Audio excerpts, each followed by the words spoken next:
Hadirin, rukun iman itu seperti kita ketahui ada 6. Iman kepada Allah, malaikat, kitab sebagai pedoman, rasul sebagai penjelas pedoman, hari akhir, kiamat, qada dan qadar yang mengiringi jalan kehidupan kita.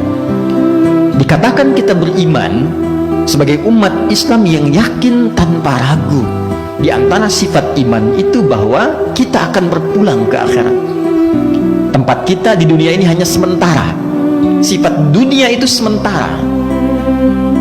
Yang sejati, yang hakiki adalah akhirat. Kita kembali kepada Allah. Karena itulah kita beriman kepada Allah dan yakin kita akan kembali kepadanya.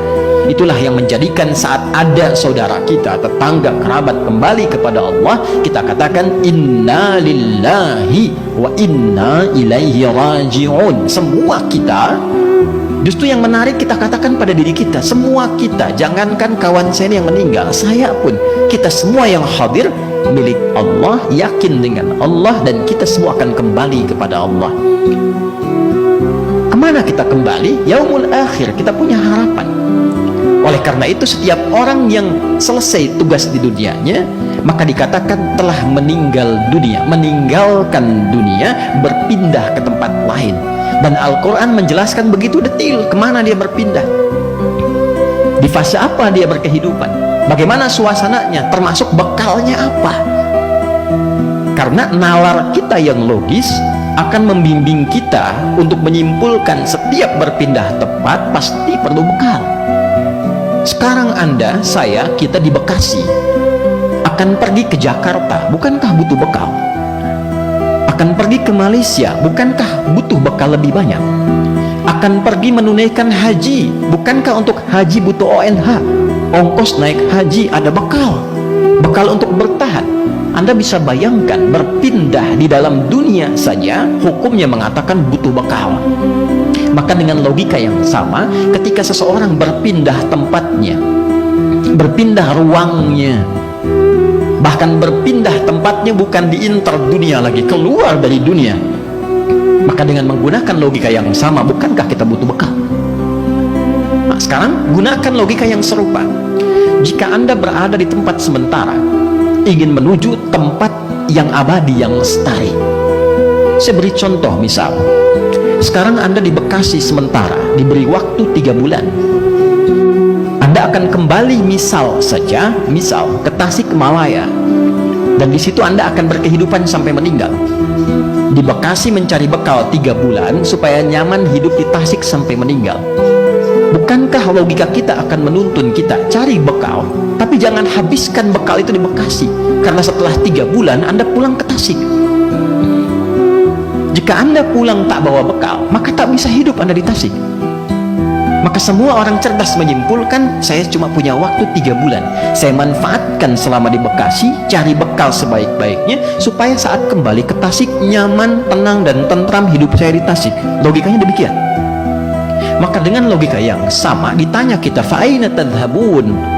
Coba tanyakan pada dirimu, kata Allah, kamu ini sebetulnya kehidupan sejatimu di mana?